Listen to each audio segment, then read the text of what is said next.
I'd like to welcome you. I'm Cole, your 2M2L Vice President. And every 15 minutes, if you don't already know, is a program based around the statistic that every 15 minutes, a teen dies from a alcohol-related car crash or accident. We are gathered here today to mourn the loss of 30 classmates and young friends.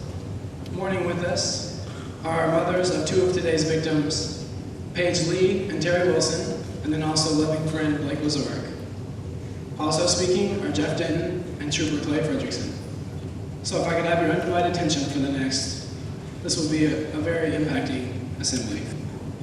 Speaking now, reading a letter to her young lost, Brent Wilson and Leslie Wilson, is mourning mother, Terry Wilson. Dear Brent and Leslie, I can't believe our family is going through this again. Why should we have to say goodbye to you both at such a young age? The selfishness of one person drinking and driving to have a good time took the life of two people. When we buried your cousin Allie at the age of 16, I did not ever think that we would go through this again. The pain that our family went through, and to watch your Aunt Carrie and Uncle Randall grieve because they buried a child from a car wreck was awful. And now your dad and I are doing it again. Why? Why is alcohol so important to teenagers or even adults to have a good time? Alcohol just brings heartache eventually. I was so proud of you two for not needing to have alcohol as a part of your pastime. Thank you, Leslie and Brent, for not participating in those parties. Thank you for loving Christ and honoring Him in everything you did. There is so much I wanted to tell you and so much I wanted to share in your life. Brent, oh how proud I was of your hard work in academics and athletics. I was so excited and preparing to watch you to take it to the next level and to play college football. You were going to fulfill your dream of honoring God on the football field. You have talked about your goal ever since you were a little boy. I know you're in heaven now, throwing those passes and still honoring Him. I just wanted you here on earth longer. Your brother Luke loved you so much and enjoyed those bonding times of playing football and basketball together. I also know you are holding your little cousin Chloe and cuddling her and telling her how big her sister and brothers are now. I know you gave Allie your big hug for her and us and told her how much you have missed her. I still have the letter that you wrote when she died, and now I'll be putting this letter with it. How will I get through this pain? I will miss you so much. Leslie, your daddy's little princess, my only daughter and my sunshine, and now you're gone. Remember how we always said we girls will stick together? Well, now you and your cousins and grandmas will have to stick together. I know both of your grandmas are hugging you crazy for me. I just wanted another hug from you and to still have our girl talks. At least I know you can do it with them. Leslie, I was just so proud of your hard work and how you adjusted to high school life. You wore me out getting up every morning at 5:30 a.m. to go to high stepping practice before school after those late nights of volleyball and basketball games. But I would do it all over again just to have you back with me. I was not ready to say goodbye. I wanted to watch you dance and perform more. I wanted to watch you play in more games. I wanted to take you shopping for a prom dress. Now I feel my heart has been ripped out and I am aching with pain and grief. I know you and Allie can dance and perform again in your own little recitals for your grandmas. I guess I will share you now with them. Your grandmas loved watching you perform. Leslie, I have a poem that your cousin wrote for you. Leslie, thank you, young girl, for being in our world. We had you for a while. Give us some time and we'll catch up because we haven't had enough of that precious smile. God gave us a gift and that angel was you. You were born so special, just like us. But it's hard to some to say to stay true. Yet your spirit grew and grew. During your stay, a lovely child we came to know, just as special as the first day. A few years' worth of extra glow. I thank the Lord for His gift to us all. A wonderful girl, a cherished friend, a better gift than any other because you kept it special from beginning to end. Leslie, goodbye, our angel girl. We will miss you in our world, sweet, sweet, precious girl. Leslie, goodbye, our angel girl. We will miss you in our world, sweet, sweet Leslie girl. Love, Dwayne.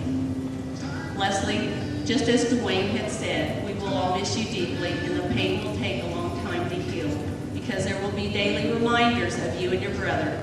But because of your faith and in having Christ live in your heart, you are with family in heaven, and our family here on earth will see you again. This is what will keep me through the pain of those lonely nights without you and your brother again. We love you both deeply. Give everyone a hug for us. Love you bunches, Mom. Now I'd like to introduce Trooper Clay Frederickson. How we doing? I'm Trooper Clay Frederickson. Tell you a little bit about myself. I've been a trooper for 10 years. In that 10 years, I've had the occasion to do what you saw in that video. Been to fatality accident scenes. I've seen more than my fair share of dead bodies. I've had to go to people's houses, and knock on the door, and tell their parents that their kid's not coming home because they were involved in a fatality accident, because they could have done something to prevent it, not drink and drive.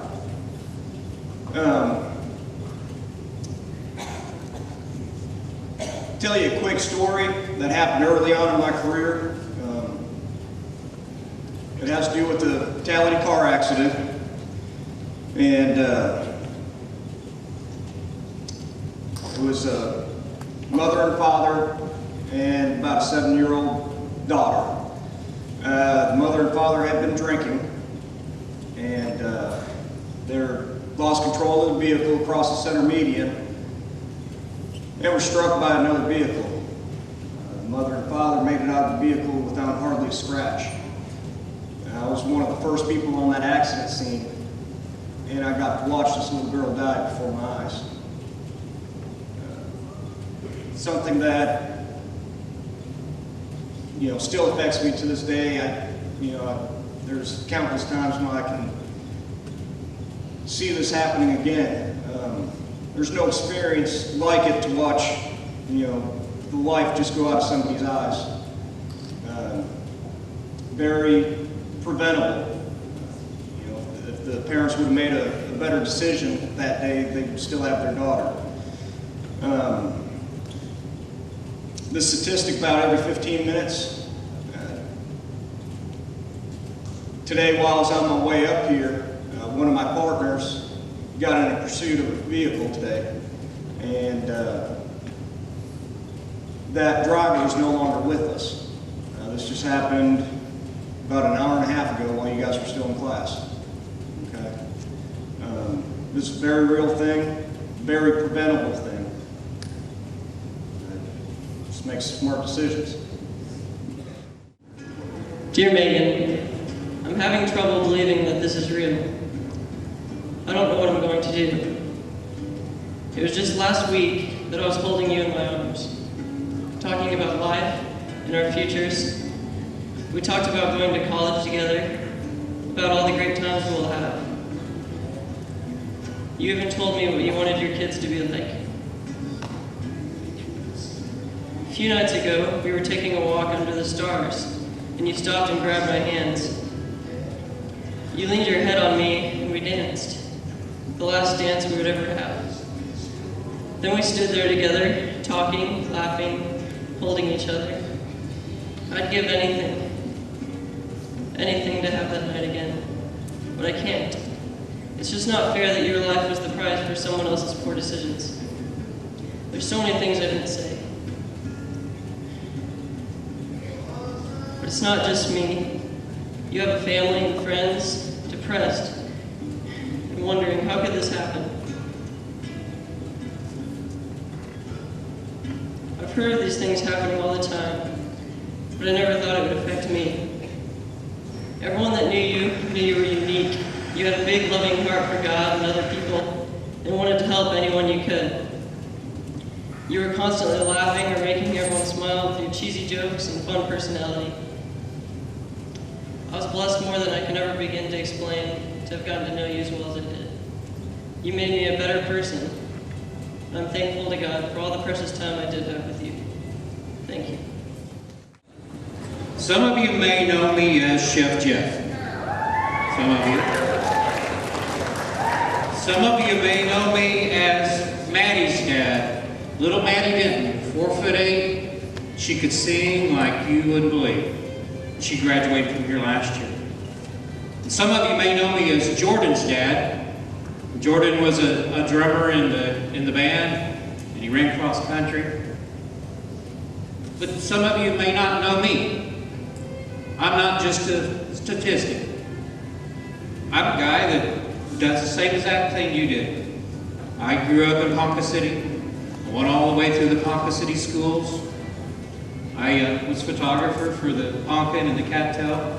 I played baseball for the Wildcats. I was drum major of the Big Blue Band. And to some of you, I may appear a little bit old, because I am. I'm older than Call Lake. That's how old I am. I know, you think that Call Lake was already there. I'm not as old as Ponca Lake, but I'm as old as Call Lake. And so I've been through the same places you've been. I've walked down the same halls you have. I've seen a lot of the same things you've done. I know how you feel sitting there right now, wishing that you could just go home maybe. Have a good weekend. And so, as I became a parent, we had children, grew up in Ponca. What a wonderful place to grow up. When I was your age, I did a lot of crazy things. I talked about Call Lake. When they were building Call Lake, we would go hang out there, watch them build it. And then at night, we'd go sit around and drink and have a good time. I was very fortunate that nothing ever happened to me. I talk about my son, Jordan. Jordan graduated several years ago from PoHi, and he went to OSU and had a great freshman year at OSU, and really met a lot of neat friends. And he had a summer job at Creekstone Farms, where he was an intern up there in Ark City, and he drove back and forth between Ponca and Ark City every day. And it really bothered me that he would get up at 4:30 in the morning and do that, but he did it every day. And he approached me once. He said, Lauren, his girlfriend, they would like to go camping in southern Oklahoma. And would it be all right if you drove down there? And as a parent, that's really a hard decision to make. But we went ahead and decided to let him go ahead and drive down there. And so he worked all day, and he drove to Lawton and picked up Lauren, and they headed to the Hugo area. And I was talking to him about 10 o'clock on the phone. It was a Friday night. The next day I was leaving out for a business trip to Las Vegas. And he was going to meet me out there in a couple days. And so he was lost. He says, I'm somewhere in southern Oklahoma and I have no idea where I am. But we stopped in at a convenience store and got some directions. And I said, he says, I'm about 30 minutes from where we're going to be. And I said, well, I'm going to go on to bed. Just go ahead and text me when you get there so I know you got there safe. Do your parents tell you those things? Let me know when you get somewhere. It's so important. Do that. I went to sleep, and about 11:20, I sat up straight in bed with just a sick, sick feeling that went over me. I didn't know what was going on. I checked my phone to see if Jordan got where he was going, and he hadn't. And I texted him again, but nothing. I went back to sleep. 2:35 in the morning, our phone rang. And my wife answered it. And I heard her begin to cry. And she kept saying, no, no, no, no. This couldn't be happening. And as a parent, that is one of the worst phone calls you could ever get. And it was the chaplain of the Parkview Hospital in Dallas, Texas. And he says, we need you to get down here as quick as you can. And when the chaplain calls you, you know it's not good. They said, we can't tell you anything right now, but we need you to get here. Well, Dallas isn't that close. We got dressed as fast as we could, and we got in the car. And I called Lauren's parents. And they lived in Elgin down by Lawton, and looked them up. And they hadn't heard anything. They didn't know what was going on. And then at that time, their house phone rang. And it was a state trooper calling. Said there was a fatality. Somebody had died. several people had died. We headed down I-35. As parents, this is really, really hard. We didn't know what was going to happen. We didn't know about our son. We didn't know where he was. We didn't know about Lauren. We didn't know where we could find him. All we knew is that Jordan was at the Parkview Hospital in Dallas, Texas. Now, if you would get up the next morning and read the Daily Oklahoman, you would read a headline that says, "Rex killed 4 Oklahomans on Oklahoma roads last night." We didn't know what to do. When we were driving down there, we tried to be as safe as we could, but we would cry for a while. There would be long, long pauses of silence. We'd talk for a little bit. We'd cry some more. About 45 minutes out of Dallas, the grief counselor calls us from the hospital. Says, "I really need to talk to you. When are you guys going to be here?" And as a parent, as a person, not a statistic, that's awful. And I said, just tell me, is my son alive? He said, "We'll talk when you get here." I said, "Is my son alive?" He said, "We'll talk to you when we get here. We can't release any information." We got there, his son was coming up, and went in, we met with them.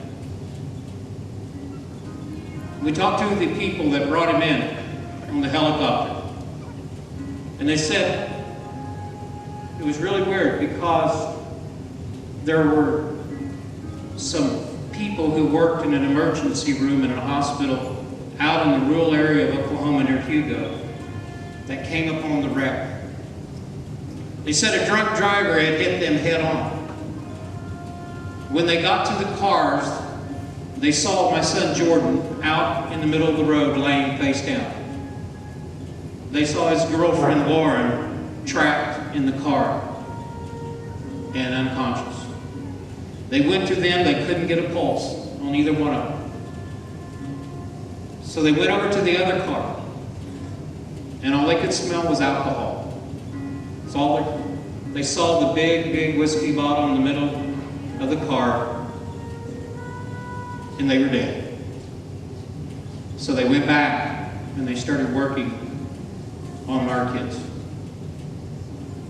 And they were able to get a pulse. And they were able to get them to Dallas as quick as they could. And I said, "So my son's alive?"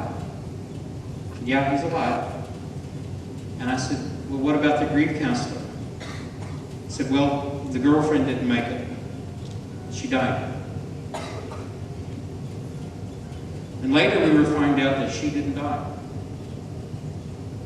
But as a parent, not a statistic, as a parent, it's one of the awfulest things we've ever gone through. We don't know how our son got outside the car because his car door couldn't be opened. But in the windshield was a heart-shaped broken glass. On him, he had broken his arms, he had internal injuries, and he had a severe head injury.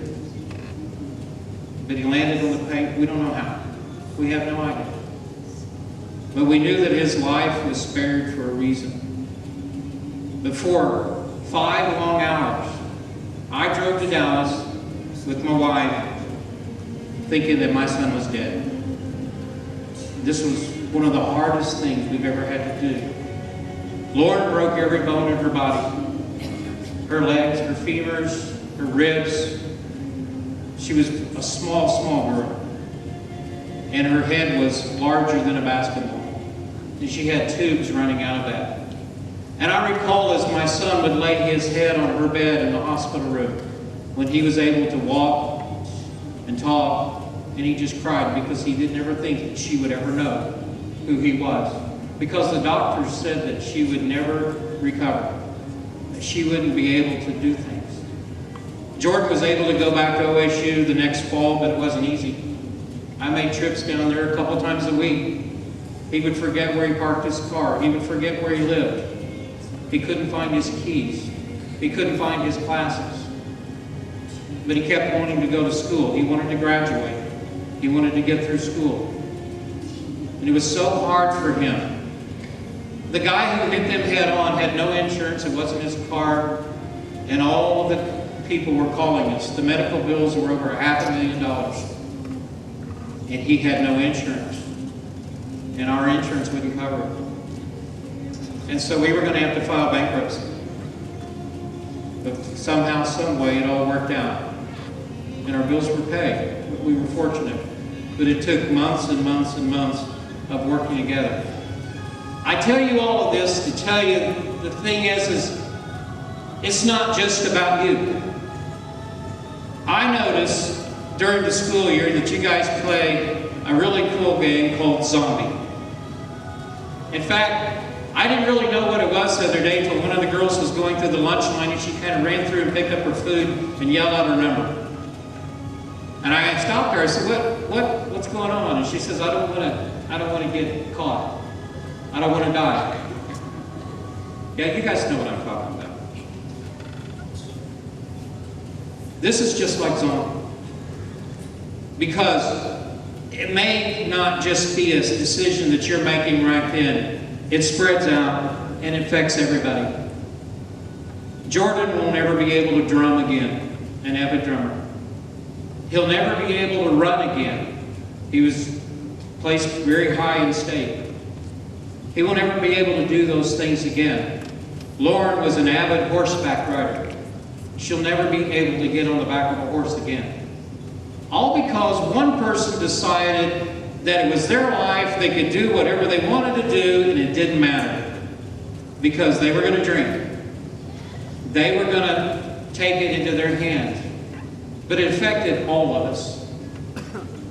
One sad thing is that Maddie was spending the summer in Thailand. And we had to take everything off of Facebook so she couldn't find out what had happened to her brother till we had time to talk to her. It affected her. It affected her junior and senior year here in school. Every time that phone rings at night, I get chills. Even if I know who it is. See, there's so many people that love you and care for you. There's so many people. I have watched you guys grow up in the school district. I've been here 20 plus years. I've even watched your parents grow up. For some of you. We love you. We don't want anything to happen to you. And I will say, if you don't care enough for yourself, at least care for your mom and dad, or your grandma and grandpa, or your best friend, or your brother or your sister, because it affects all of them. And I'm not just talking about drunk driving, I'm talking about inattentive driving, which includes texting while you're driving too. There is no text in the world that is worth your life.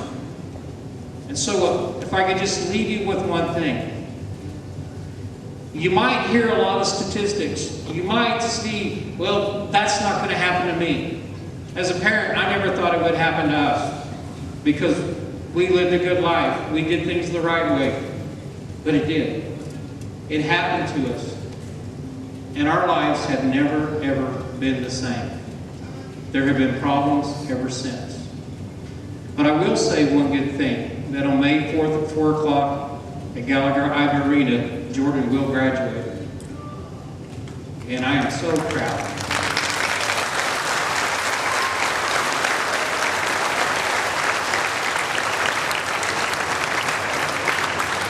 Make sure you are around to make memories for your family. Make good decisions. Do the right thing. Don't go through what the Dennis went through. This program, it is what you take from it. And I cannot imagine any of my friends being able to take from this. This is what happens every day. During one school day, this is what happens in our country. That's that many families affected by that. I think we're very fortunate to have these people with us. And I know if all possible, I will avoid all these risks because it's just not worth it. Like all of you, if you can, with this upcoming prom weekend especially, should keep all this in mind. Next is a letter from Paige Lee about her daughter, Abigail. Dear Abigail, I thought I'd said it all. Since you were a little girl, your daddy and I had tried to protect you from all the bad in the world. We knew what kind of things could happen to our most prized possessions, our children. But we believed if we protected you, we could make a difference. We made rules and kept close watch on you. We loved you more than we could have ever expressed and only wanted you to be safe and live out the life you were meant for. You exemplified the good in teenagers. So often we hear the negative stories of kids, but not you. You were never hard to raise. If anything, you took life too seriously. You studied hours each night. You were respectful and followed the rules. You were a treasure to not only your daddy and me, but to the teachers and other adults who were blessed to be around you. I don't understand how this could be happening to you and to our family. How will we be able to go on without you? You know that Kate counts on you for everything. She needs your approval and attention. In so many ways, you are her big sister. Who will she turn to now? And Meg, you keep Meg on track. You yell at her for breaking the rules, counseled her for her bad decisions. You were her rock. You made her life better, brighter, more grounded. Zach and Jack looked to you as their second mommy. You made them try harder in school, praised them for working hard, loved them when they made good grades and all of those AR points. You read to them and snuggled with them. You cannot be replaced to your siblings, and I don't know how Daddy and I will go on. You are the only you in this family.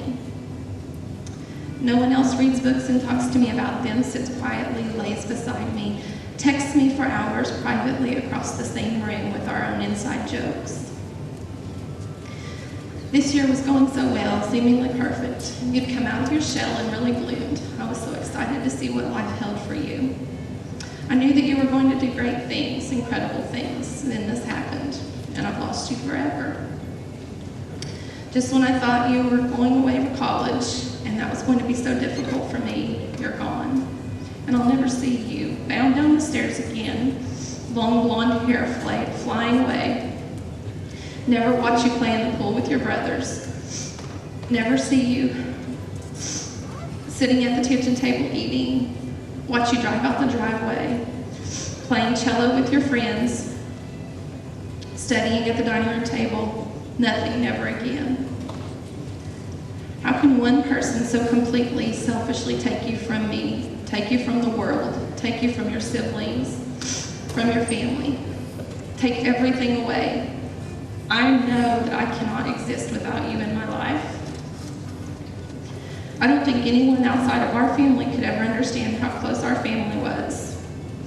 I feel like that's gone forever. That was stolen from us, right along with you. We can't go on family vacations anymore. It would never be the same without you. We can't sing Mamma Mia. We can't dance. We can't have our Christmas pajamas. Nothing anymore will ever be the same. It's all only counts whenever it's with you. I can't end this letter because that's the end of you. It's no solace to say that you're in a better place. I don't feel better knowing that you're in heaven. I'm glad that that's where you are, but I still want you here. On that note, just always remember to think. You have the power to make a difference, and ask yourself, is it worth it?